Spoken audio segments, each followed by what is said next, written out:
I donated my kidney to my son. That's what any parent would do for their child, right? But I never imagined the truth behind it was a plan carefully put together over months. 3 days after the surgery, he walked in carrying a stack of papers and told me I had to leave the house I owned. The emotional pain cut deeper than any surgical wound ever could. Then suddenly, a doctor rushed into the room, fury written all over her face, and said something that drained the color from my son's face.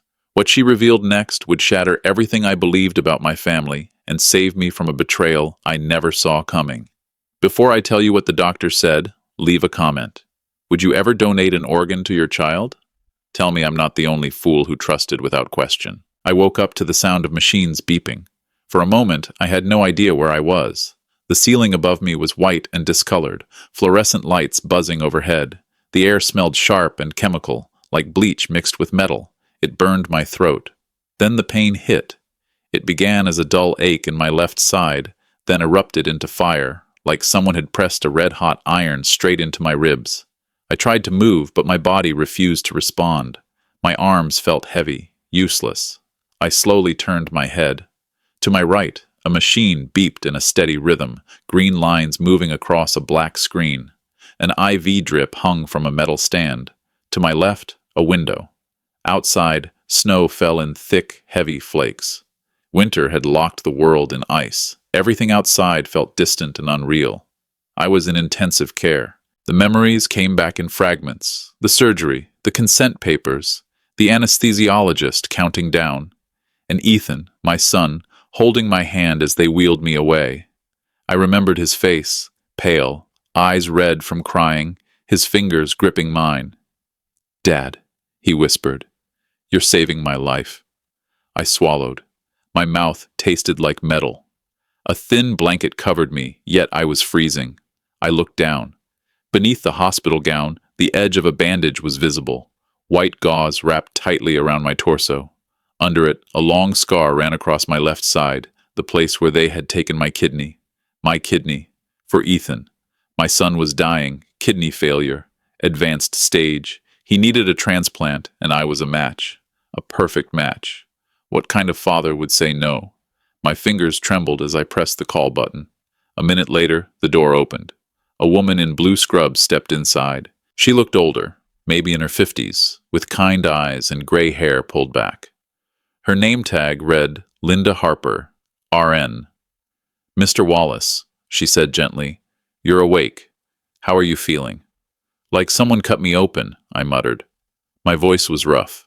She smiled, but it didn't reach her eyes. "That's normal. You came out of surgery yesterday. The pain will ease." Yesterday. I had lost an entire day. "Where's Ethan?" I asked. "Where's my son?" Something flickered across her face just for a moment, then disappeared. "He's recovering on another floor," she said, adjusting the IV and smoothing the blanket. She wouldn't meet my eyes. "He's doing well. Can I see him?" "Not yet. You need to rest." I nodded. It made sense. We'd both just been through major surgery. Of course they'd keep us apart. Ethan was alive. That was all that mattered. My thoughts drifted to the last 5 years, how empty the house had felt after Margaret passed away, how quiet everything became. I had called Ethan so many times, but he was always busy, always somewhere else, until 2 weeks ago when he showed up at my door, pale and shaking, telling me he was sick, that he needed me. And I had said yes, without hesitation, because that's what fathers do. I looked down at the bandage, at the place where part of me was missing. It hurt, but it was worth it. My son would live. That was all that mattered. But when I looked up, Nurse Linda was still standing by the door, watching me. And the look on her face wasn't relief. It was something else. She opened her mouth like she wanted to say something, then stopped, shook her head, and walked out. I stared at the closed door. Something felt wrong, the way she looked at me, like she knew something I didn't, like she pitied me. But why? Outside, the snow kept falling. The machines kept beeping. And somewhere in this building, my son was recovering. At least, that's what I kept telling myself. 2 days passed like slow torture. The first blurred into the second. Doctors came and went. Nurses checked my vitals. Everyone smiled and repeated the same line. "Your son is doing fine, Mr. Wallace. He's resting." I asked everyone, the young doctor with tired eyes, the nurse who brought water, even the staff member who emptied the trash. Where was Ethan? When could I see him? The answer never changed. He's fine. He's resting. Soon. But soon never came. The pain in my side became familiar, a dull ache that sharpened whenever I moved. By the second morning, they helped me sit up, then stand. A physical therapist holding a clipboard told me to take 3 steps. I did. Each one felt like walking across broken glass. I didn't care. I just wanted to see my son. The ward was unnaturally quiet at night. Too quiet. I lay awake listening to the steady hum and beep of machines, watching snow drift past the window. Winter looked beautiful from a distance, clean and untouched, but brutally cold. I thought about Margaret.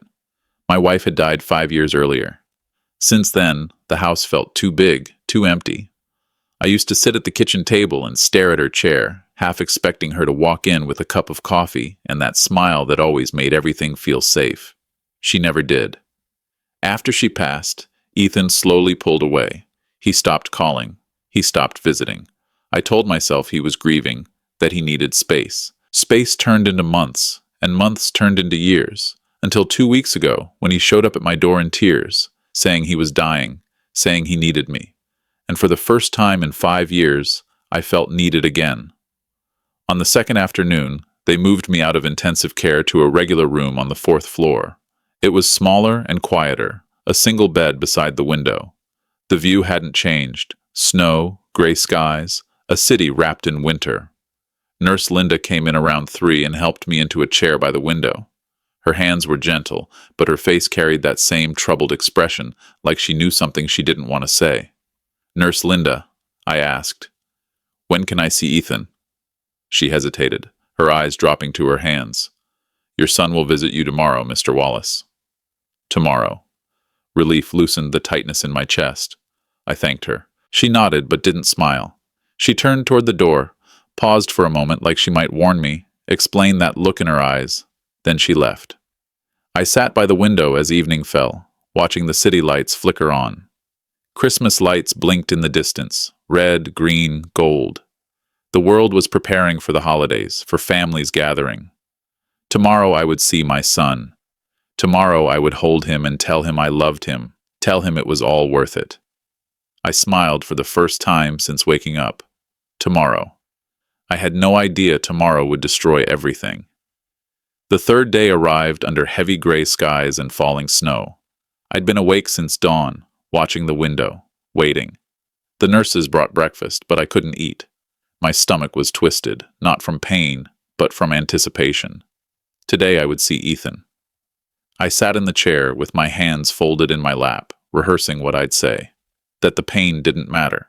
That I'd do it again without hesitation, because that's what fathers do. The clock ticked past 10, then 11, then noon. Just after 12, the door opened and Ethan walked in. For a second, my heart lifted. I tried to stand, reaching for him, but he didn't move toward me. He stood in the doorway wearing a crisp black suit. His hair was styled, his shoes polished. He looked like he was heading into a business meeting, not like someone who'd survived major surgery. I looked at his torso, his side, searching for the bandage. There was nothing. "Where's your bandage?" I asked. He didn't answer. He just stared at me with eyes that felt cold and empty. Then I saw them. 2 people stepped in behind him. A woman in a dark suit, late 30s, carrying a black leather briefcase, and a younger blonde woman scrolling on her phone. "Ethan," I said slowly, "who are these people?" The woman in the suit stepped forward with a sharp, professional smile. "Mr. Wallace, my name is Claire Montgomery. I'm your son's attorney." Attorney. The word hit me like a slap. "Attorney?" I repeated. Claire opened her briefcase and pulled out a thick envelope, placing it on the bed beside me. "This is an eviction notice, Mr. Wallace." I stared at the envelope, then at her, then at Ethan. "I don't understand." "You signed ownership of your home over to your son before the surgery," Claire said calmly. "The property now belongs to him." The words didn't make sense. "No," I said. "Those were medical consent forms." Read the fine print, Dad, Ethan replied flatly.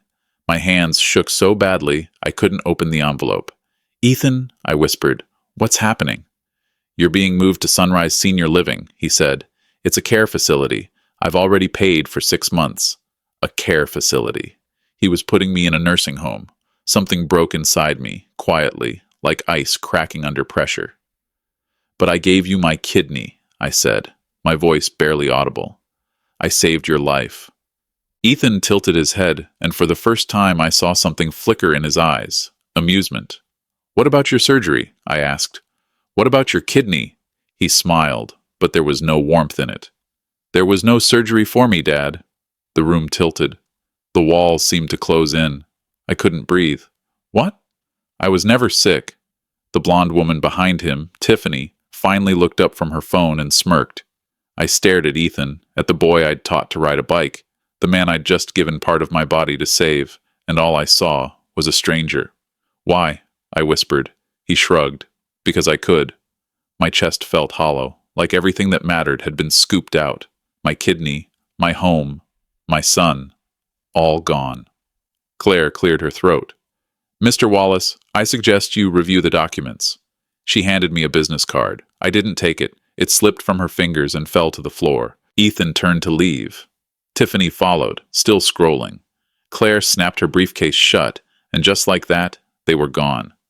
I opened my mouth to scream, to beg, but no sound came out. Before the door could close, it flew open again. A woman stormed into the room wearing a white coat over blue scrubs, dark hair pulled back tightly, her face burning with fury. She wasn't looking at me. She was staring straight at Ethan.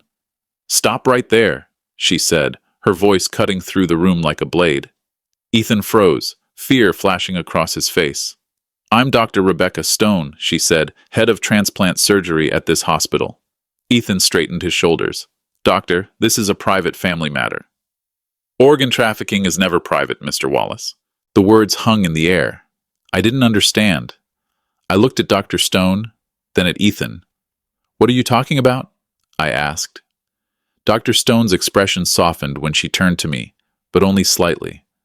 Your son was never sick, Mr. Wallace. Wallace. The name didn't register at first. It bounced off my mind like a stone skipping across water. What? I whispered. Dr. Stone continued calmly. He falsified his medical records. I shook my head. No, the tests. The doctor said he had kidney failure. She didn't hesitate. Those doctors were paid. The records were fabricated. I looked at Ethan, waiting for him to deny it. He said nothing. But I saw the tests, I whispered. You saw forged documents. My hands tightened around the armrests until my knuckles turned white. Then where is my kidney? I asked.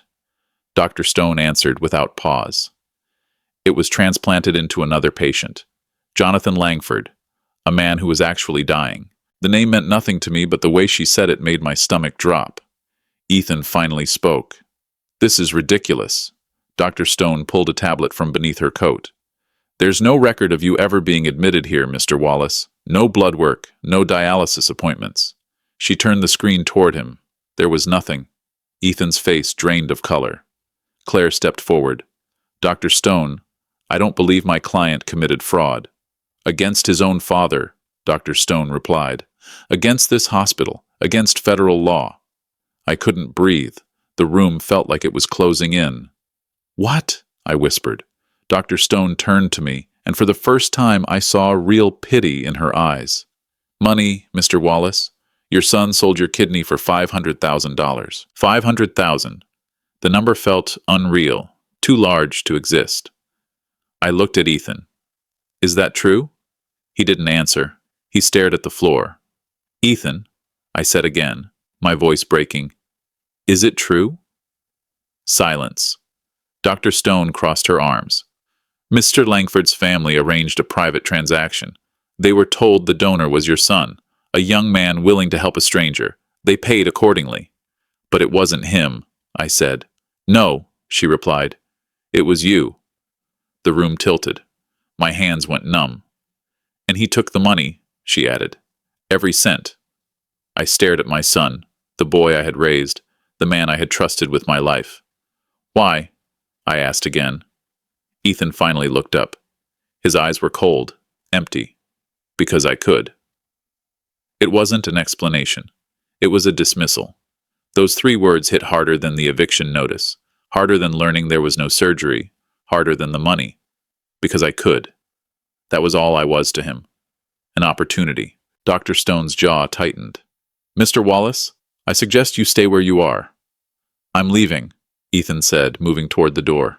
No, you're not. He ignored her and grabbed the handle. Dr. Stone didn't chase him. She stood there with her arms crossed and smiled, small and confident. Go ahead, she said quietly. Try. Ethan pulled the door open and froze. 2 uniformed officers stood in the hallway. He stepped back, his face turning white. Dr. Stone's voice stayed calm. I made a call before I walked into this room, Mr. Wallace. Did you really think I'd let this end any other way? The officers entered. The taller one, Officer Walsh, had gray hair and steady eyes. The younger one, Officer Cooper, was broader, a radio clipped to his belt. Ethan backed away. Let me go, he said, his voice shaking now. This is a misunderstanding. Ethan Wallace, Officer Walsh said evenly. You're under arrest. Officer Cooper stepped forward and pulled out restraints. Turn around, sir. Ethan looked at Claire, at Tiffany, at Dr. Stone, searching for help. There was none. Turn around, Officer Cooper repeated. Ethan did, slowly. His hands shook as they were pulled behind his back. I heard the metal click shut around his wrists. He turned his head toward me.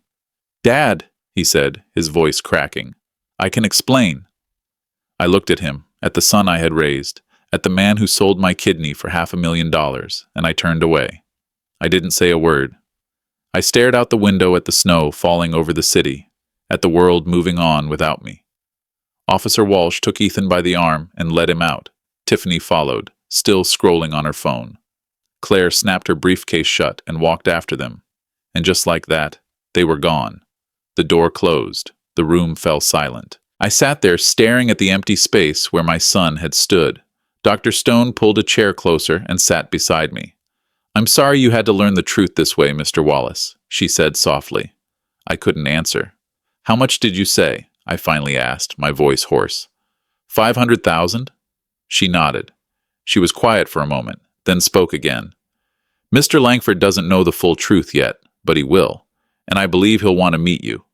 I don't want to meet anyone, I said. She reached into her coat and placed a card on the table beside my bed. When you're ready. She stood and walked toward the door. Before leaving, she paused. Mr. Wallace, you saved a man's life today. Whether you meant to or not, that matters. Then she was gone.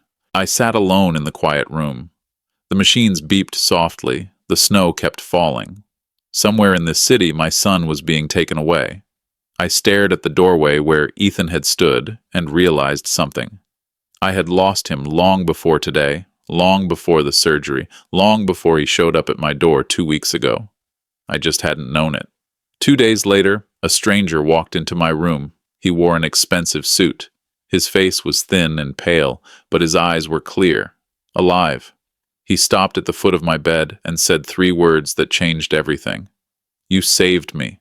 I knew who he was before he even finished speaking.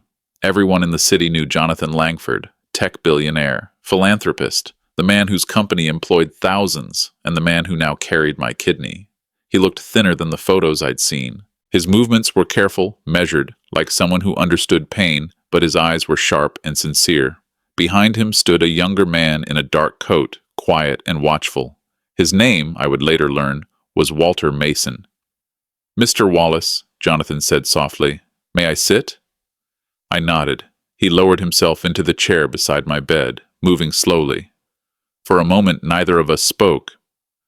I was told the donor was your son, Jonathan said finally. A young man who wanted to help anonymously. I looked away.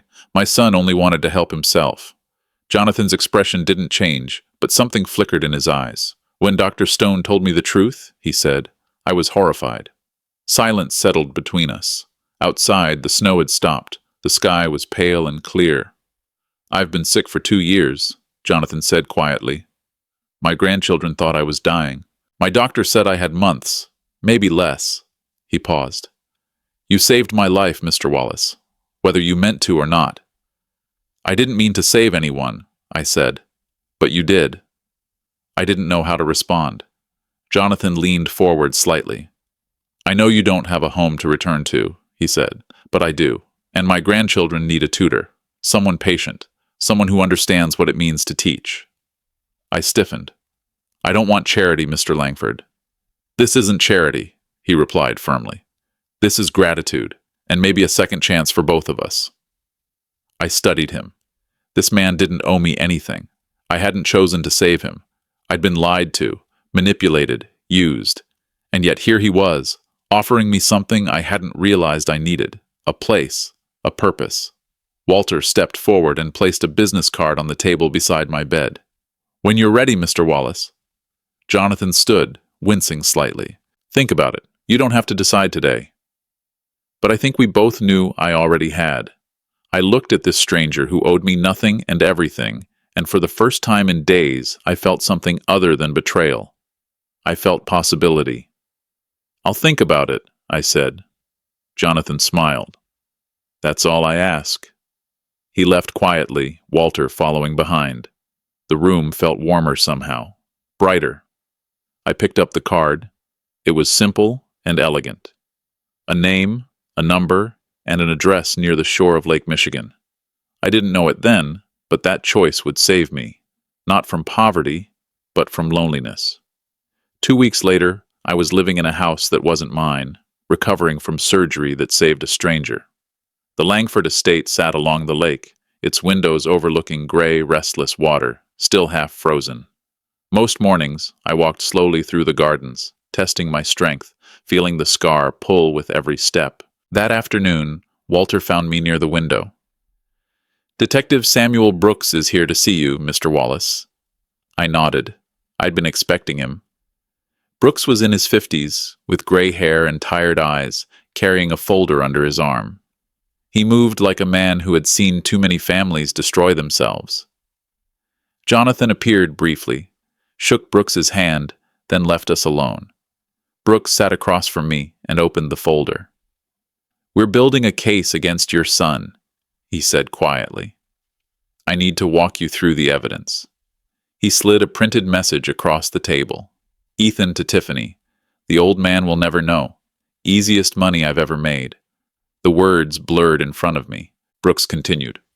We have a timeline showing your son began planning this 6 months ago. He falsified medical records, bribed a clinic technician to fake test results. He slid another page forward. And this is the bank transfer. $500,000. Deposited 2 days after your surgery. I said nothing. What was there to say? Brooks leaned back. Your son got greedy. He got careless. And now we have enough to put him away for a long time. I looked down at my hands. Old hands. Scarred hands. Detective, I asked slowly, did my son ever love me? The question hung in the air. Brooks was quiet for a long moment, then sighed. I don't know, sir, but I know he didn't respect you. I nodded. It was the answer I expected. Maybe the only honest one. The trial is set for 3 months from now, Brooks said. Will you testify? I looked again at the scar along my side, at the life I'd given away without knowing it. I will, I said. Brooks studied me. It won't be easy. You'll have to face him in court. I know, I replied. But some truths need to be spoken. Brooks closed the folder. At the door, he paused. Your son is going to prison, Mr. Wallace. The evidence is clear. I nodded. Good, I said quietly. He left, and the house felt colder. 3 months felt like 3 years. When the day finally arrived, I was ready. Or at least I thought I was. The courtroom was colder than the rain outside. I stepped through the doors of the county courthouse and felt every eye turn toward me. The gallery was full. Reporters, strangers, people who had read about the case. At the defense table sat my son. Ethan wore a dark suit. His hair was neat. He looked normal, respectable. He looked like a liar. The judge sat at the bench, silver-haired and stern. The prosecutor stood at the lectern, posture sharp and unforgiving. And behind me, seated quietly, was Jonathan Langford. He didn't speak. He didn't need to. The prosecutor began. Your Honor, the evidence in this case is overwhelming. Emails, text messages, bank records, all pointing to a deliberate scheme to defraud a father by his own son. Dr. Stone took the stand. The defendant was never sick, she said clearly. He fabricated his medical records. He bribed a clinic technician. He manipulated his father into believing his life was in danger. A financial expert followed. The money had been spent on luxury purchases. Not a single dollar went to medical bills. The courtroom murmured. Then the prosecutor turned toward me. The prosecution calls Arthur Wallace to the stand. My legs trembled as I stood. I walked forward, placed my hand on the Bible, and swore to tell the truth. The prosecutor approached. Mr. Wallace, why did you agree to donate your kidney? I looked at the jury, 12 strangers who would decide my son's fate. Because he was my son, I said quietly, and I loved him. Do you still love him? Silence filled the courtroom. I looked at Ethan. He wouldn't meet my eyes. I love the son I thought I had, I said softly. But that son never existed. The courtroom went still. Ethan's attorney, Patrick Hayes, spoke up. Your Honor, my client made a terrible mistake under financial pressure. Turner cut him off. A mistake? Or a 6-month plan to deceive and exploit his own father? Ethan shot to his feet. Your Honor, I was desperate. Judge Crawford's voice was ice. You made a choice, Mr. Wallace, a calculated and cruel one. She turned to me. Mr. Wallace, would you like to address your son directly? I stood, stepped down from the witness stand, and walked to the center of the courtroom. I stood in front of the defense table and looked Ethan in the eyes. Ethan, I said, I gave you life twice. Once when you were born. I held you in the delivery room. I counted your fingers. I promised I would protect you forever. And once when I gave you my kidney, except I didn't give it to you. You took it. You looked at your father and saw dollar signs. You didn't see the man who worked 2 jobs to put you through college. You didn't see the man who sat alone for 5 years after Penelope died, hoping you'd call. You just saw an old fool, an old man you could use and throw away. Maybe I was a fool. But you, Ethan, you're not my son. The courtroom was silent. Judge Crawford spoke. Ethan Wallace, you are found guilty of fraud, elder abuse, conspiracy to commit unlawful organ transaction, and falsification of documents. I sentence you to 10 years in federal prison. No parole. The bailiff moved forward. Ethan's hands were placed in restraints. He looked back at me one last time, but I had already turned away. Jonathan's hand rested on my shoulder. I didn't look back. Some people aren't worth a second glance. When I walked out of the courthouse, I knew one chapter had ended, but I didn't yet know that the next chapter would be the one most worth living. 1 year later, spring arrived in Chicago. The trees along Lake Michigan bloomed pale green. Sunlight poured through the windows of the Langford estate, warming the study where I sat with 3 children gathered around a table covered in textbooks. Grandpa Arthur, Lily said, tapping her pencil on a math problem. I don't understand this one. I leaned over, patient and steady. Let's walk through it together. Noah doodled in the margins. Grace was already 2 chapters ahead. They called me Grandpa Arthur. I wasn't their grandfather by blood, but I was theirs all the same. Jonathan appeared in the doorway, smiling. Arthur, care for a walk? We strolled along the lake. The water was calm, endless. You gave me more than a kidney, Arthur, he said quietly. You reminded me what family is supposed to be. You gave me a family when I had no one, I replied. When we returned, a letter waited on the hall table. I recognized the name immediately. Ethan Wallace. I stared at it for a long moment, then handed it to Jonathan. Some doors should stay closed, I said. Jonathan didn't argue. He nodded and set the letter aside. Do you ever regret it? Jonathan asked, about the donation. I looked out at the lake. I regret trusting the wrong person, but I don't regret kindness. That kidney saved your life. That was worth it. That evening, we gathered for dinner. 3 generations. Laughter. Stories. I looked around the table and felt something I hadn't felt in years. I belonged. This isn't the family I was born into, I thought, but this is the family I chose, and they chose me. That night, I stood in front of the mirror. The scar had faded, but it was still there, a thin line across my side. Scars remind you what you survived, I thought. And I survived. Before this story ends, I want to tell you something. Love is not measured by blood. It is measured by respect. I spent 65 years believing that family meant biology, that a son would love his father because they shared DNA. I was wrong. Ethan didn't lose a father because I walked away. He lost a father because he walked away first, from honor, from gratitude, from humanity. But I found something better. I found people who valued me, not for what I could give them, but for who I was. If you've ever felt used by someone you loved, know this: walking away isn't giving up. It is choosing yourself, and you deserve that choice. As I sat at dinner with the Langford family, I realized something. Home isn't where you're born. Home is where you're valued. And I was home. Looking back, I see the mistakes I made. I see the signs I ignored. I see the love I gave to someone who never deserved it. Don't be like me. Don't wait until you're on a hospital bed to realize blind trust can cost you everything. Don't give pieces of yourself to people who see you as spare parts. Family isn't defined by blood. It's defined by respect. Ethan and I shared DNA, but never values. Jonathan and I share no blood, but we share something deeper: gratitude, dignity, and faith. God brought me to that operating table for a reason, not to save my son, but to save a man who would remind me what family truly means. God allowed me to lose everything so I could find what I had been missing all along, a place where I belong. And when I thought I had nothing left, God gave me 3 grandchildren who call me Grandpa Arthur. Not because they have to, but because they want to. Grandpa stories like mine aren't rare.